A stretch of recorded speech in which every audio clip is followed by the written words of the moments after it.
सालों बाद ये फौजी अपने गांव वाला आया क्योंकि माँ बाप ने बिना बताए उसकी शादी एक लड़की से तय कर दी थी। जब ये बात लड़के को पता चली तो वो चुपके से दोस्तों के साथ लड़की को देखने चला गया, लेकिन गांव वालों ने चोर समझकर उन्हें दौड़ा लिया, जहां भागते हुए लड़का और उसके दोस्त कीचड़ में गिर गए। जब सभी ने उनका चेहरा देखा तो वे जान गए कि ये लड़की का होने वाला दूल्हा है। लड़के को भी पहली नजर में वो लड़की पसंद आ गई, जिसके बाद घर वालों ने बड़े ही धूमधाम से अपने बेटे की शादी उस लड़की से कराई। दोनों अपने वैवाहिक जीवन से काफी खुश थे, लेकिन अगले ही दिन फौजी को सूचना मिली कि बॉर्डर पर जंग शुरू हो गई है। इसलिए फौजी अपनी पत्नी और माँ से विदा लेकर जंग पर निकल गया। जंग के दौरान दुश्मनों का पीछा करते समय अचानक बर्फ पर फौजी का पैर फिसल जाने से वो एक गहरी खाई में गिर गया। इधर न्यूज के जरिए घर वालों को पता चला कि जंग में कई लोग शहीद हो चुके हैं, जिनमें उनके बेटे का भी नाम शामिल था। ये खबर सुनते ही फौजी की पत्नी और पूरा परिवार शोक में डूब गया। भारत और पाक की जंग के दौरान ये फौजी दुश्मनों का पीछा करते हुए बर्फ पर पैर फिसल जाने से ये गहरी खाई में गिर जाता है। जब इस फौजी की आंख खुलती है तो वो किसी तरह से बाहर निकलकर रोड पर आता है, जहाँ पर इसे सब कुछ बदला बदला सा लग रहा था। तभी इसे एक टूरिस्ट जीप दिखती है, जिसमें ये उन लोगों से लिफ्ट मांगकर आर्मी कैंप जाता है। वहाँ इसे बहुत हैरानी से देख रहे थे। फौजी ने सबके हाथों में मोबाइल देकर सोचा कि ये ऐसी चीज है जो सबके हाथों में है, क्योंकि ये सन 1971 से सीधे 2021 में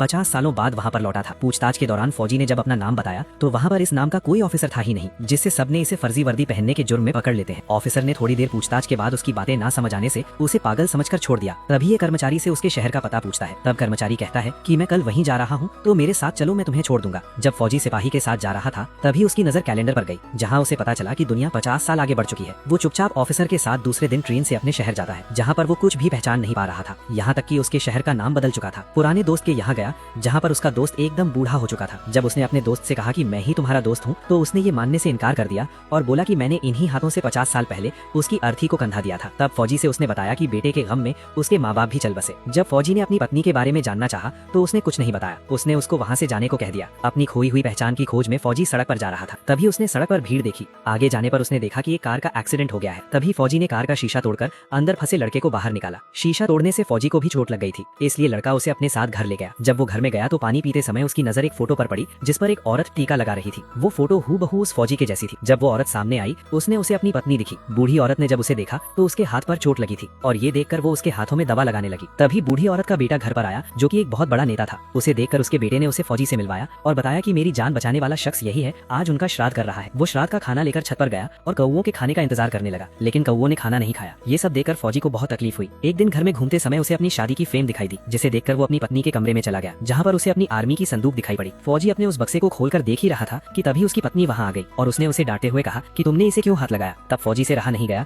और उसने गुस्से में कहा कि मैं ही तुम्हारा पति हूँ। उसकी पत्नी ये मानने को तैयार ही नहीं थी। तब उसने पिछली सारी बातें बताई। फौजी ने अपनी शादी से लेकर जंग में जाने तक और पैर फिसलने से लेकर वापस आने तक, अपने दोस्त से मिलने के बाद इस घर में आने तक की सारी बातें उसे बताई, लेकिन उसकी पत्नी इस असंभव बात पर यकीन नहीं कर पा रही थी। तभी वो कमरे से बाहर जाने लगी। पीछे से फौजी ने उसे रोकते हुए वही लाइन बोली जो उसने उसे शादी के बाद बोली थी। वो लाइन सुनते ही वो रुक गई। उसने उसे गले लगा लिया। तभी पीछे से उसका बेटा वहाँ पर आ गया। फौजी की पत्नी अपने पति के जिंदा होने की सच्चाई अपने बेटे को बताने के लिए कहती है, लेकिन फौजी ने कहा कि समय आने पर बता देंगे। तभी उसके बेटे ने अपने नौकर को आवाज दी। फौजी ने अपने बेटे के जूतों को निकालकर उसके पैर दबाने लगा। उसे उसमें अपने बेटे का बचपन नजर आ रहा था। ये सब देखकर उसकी पत्नी की आंखें भर आईं, जिसके बाद उसके बेटे का कोई एक जरूरी पेपर किसी ने गायब कर दिया था। उसे लगा कि पैसों के लिए उसकी सेक्रेटरी ने उसे अपोजिट पार्टी को दे दिया है और गुस्से में उसने लड़की का गला पकड़ लिया। ये देखकर फौजी ने उसे मना किया, जिससे उसने फौजी को थप्पड़ मार दिया। तभी उसकी माँ ने उसे थप्पड़ लगाते हुए फौजी से माफी मांगने के लिए बोला। फौजी के बेटे को अब लगने लगा कि फौजी किसी मास्टर प्लान के साथ यहाँ आया है, इसलिए उसने उसे घर से बाहर निकाल दिया। उसी रात फौजी की पत्नी को एक बुरा सपना आया, जिससे उसे मालूम हुआ कि उसके पति की जान को खतरा है। इधर फौजी के बेटे ने उसे अपने रास्ते से हटाने का इंतजाम कर दिया था। फौजी की पत्नी पुलिस स्टेशन में अपने बेटे के खिलाफ कंप्लेंट लिखवा दी है। जब एक न्यूज रिपोर्टर ने ये सुना तो उसने 28 साल के लड़के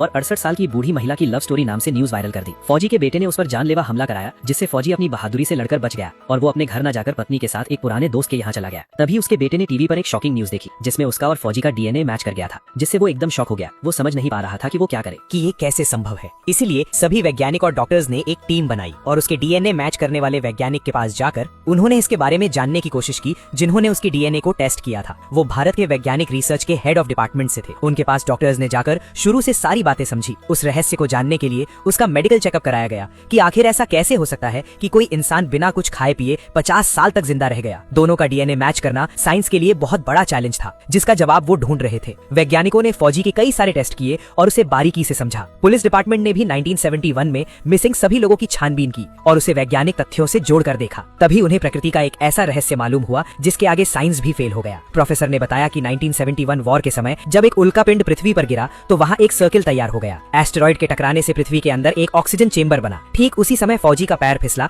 और वो उसी चेंबर में जाकर उस सर्किल के अंदर मौजूद टेलर मियर्स सिस्टम से फौजी का सिस्टम स्ट्रॉन्ग बना रहा, जिसके कारण वो जिंदा बच गया और अभी तक वो उसी एज में रहा जिस समय फौजी वहाँ गिरा तभी ऊपर से माउंटेन से रास्ता बंद हो गया। ये ऑक्सीजन चेंबर एक गुफा जैसे स्ट्रक्चर में बदल गई। अर्थक्वेक से वो चट्टान उतने दिनों तक फौजी कोमा की स्थिति में उसी में सुरक्षित पड़ा रहा। ये सब सुनकर एक जर्नलिस्ट उन पर हंसने लगा। तब प्रोफेसर ने उसे कई देशों में घटित घटनाओं का उदाहरण देते हुए बताया कि कोमा के पेशेंट भी ठीक इसी तरह ऑक्सीजन सिलेंडर पर कई सालों तक जिंदा रखे जाते हैं। माइकल जैक्सन के पास भी ऐसा ही हाइपरबॉलिक ऑक्सीजन चेंबर था। प्रोफेसर ने आगे बताया कि जंग के दौरान फौजी का बैंड नीचे गिर गया था, जिससे उसके दोस्त रहमान ने अपने बांध लिया। जब वो शहीद हुआ तो उस बैंड के कारण सभी ने उसे फौजी की डेड बॉडी समझकर घर ले आए, लेकिन वो बॉडी उसके दोस्त रहमान की थी, जिसे प्रकृति ने भी कई संकेतों द्वारा समझाना चाहा। वो फौजी जिंदगी की जंग तो जीत गया, लेकिन आज भी वो अपने परिवार और समाज से जंग लड़ रहा है। फौजी के बेटे को ऑपोजिशन पार्टी वालों ने किडनैप कर लिया था और वो उसे मारने ही वाले थे कि तभी फौजी वहां पहुंच गया और गुंडों से लड़ने लगा। उसने बहुत ही अद्भुत तरीके से गुंडों की पिटाई की। तभी पीछे से कुछ गुंडों ने उस पर वार किया और वो अकेला कमजोर पड़ गया। उसकी आंखों के सामने ही उसके बेटे को उन लोगों ने मार दिया। एक पिता के लिए इससे बड़ा दुख और कुछ नहीं हो सकता। उससे ये दर्द बर्दाश्त नहीं हुआ। अपने बेटे को बचाने के लिए वो खुद बीच में आ गया। गुंडों ने पिता और बेटे को मारने में कोई कसर नहीं छोड़ी। घायल होते हुए भी फौजी बेटे को अपने कंधे पर रखकर उन गुंडों से लड़ने लगा। उसने गुंडों की खूब पिटाई की और अपने बेटे को लेकर हॉस्पिटल पहुंचा। उसने अपने बेटे की जान बचाने के लिए अपना खून भी दिया। ये बात पता चलते ही उसकी माँ और घर के लोग हॉस्पिटल में आए। अपनी माँ की आवाज से जब उसने हॉस्पिटल में आंखें खोली तो उसके आंखों से आंसू बहने लगे और उसके मुंह से पहला शब्द पापा निकला। ये सुनते ही फौजी इमोशनल हो गया। उसने अपने पिता से सॉरी बोला